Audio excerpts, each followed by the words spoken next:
कहानी 1965 के भारत पाकिस्तान युद्ध की, जब भारतीय सेना ने लाहौर में घुसकर फहराया था तिरंगा।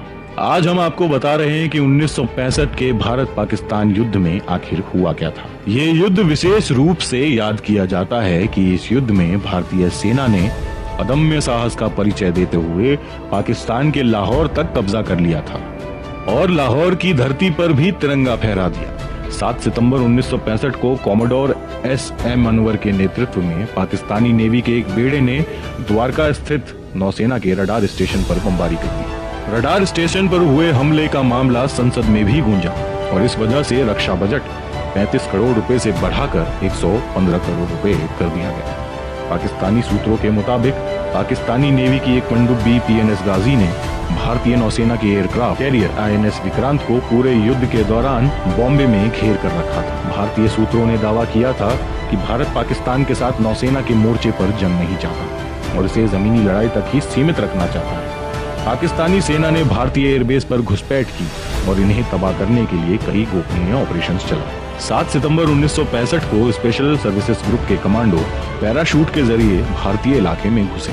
पाकिस्तानी आर्मी के chief of army staff general Mohammad Musa के मुताबिक करीब 135 कमांडो भारत के 3 एयरबेस हलवारा, पठानकोट और आदमपुर पर उतारे गए। हालांकि पाकिस्तानी सेना को इस दुस्साहस की भारी कीमत चुकानी पड़ी थी और उसके केवल 22 कमांडो ही अपने देश लौट सके।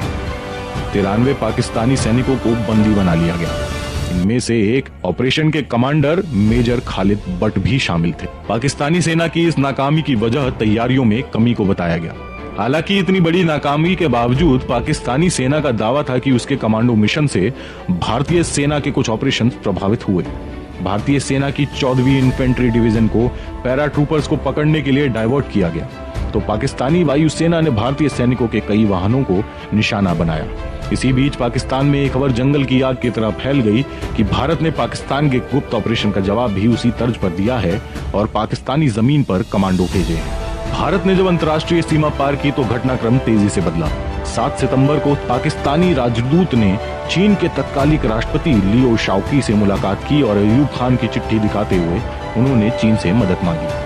इसके अगले दिन ही भारत पर चिट्ठी बम की बरसात शुरू हो गई। चीन ने भारत पर आरोप लगाया कि उसने अक्साई चीन और सिक्किम में वास्तविक नियंत्रण रेखा के चीनी इलाकों में सैनिकों को भेज दिया है। 1962 की जंग के बाद पहली बार ऐसे कथित घुसपैठ को कश्मीर के हालात से जोड़ा गया। 1965 की गर्मियों की शुरुआत होने को थी। पाकिस्तान भारत के अभिन्न अंग कश्मीर में घुसपैठ करने की कोशिश कर रहा था। पाकिस्तान ने ऑपरेशन जिब्राल्टर का प्लान बनाया। इसके तहत कश्मीर में घुसपैठ करने और भारतीय शासन के विरुद्ध विद्रोह करने का मंसूबा था। 5 अगस्त 1965 को पाकिस्तान ने भारत के खिलाफ युद्ध का आगाज कर दिया। 26,000 से 33,000 पाकिस्तानी सैनिक LOC पार कर कश्मीर और अंदरूनी इलाकों में घुस आए। 15 अगस्त को स्थानीय कश्मीरियों ने भारतीय सेना को सीमा उल्लंघन की जानकारी दी थी। भारत ने सैन्य कार्रवाई करते हुए पाकिस्तानी घुसपैठियों के खिलाफ हमला बोल दिया। शुरुआत में भारतीय सेना को सफलता मिली, उसने 3 पहाड़ियों पर कब्जा छुड़ा लिया। अगस्त के अंत तक पाकिस्तान ने तिथवाल, उरी और पुंछ के महत्वपूर्ण इलाकों पर कब्जा जमा लिया। वहीं भारतीय सेना ने भी पाकिस्तान शासित कश्मीर के हाजी पीर दर्रे पर कब्जा कर लिया। हाजी पीर दर्रे पर कब्जे से पाकिस्तानी फौज पूरी तरह से बौखला गई। उसे डर था कि मुजफ्फराबाद पर भी भारत कब्जा जमा सकता है।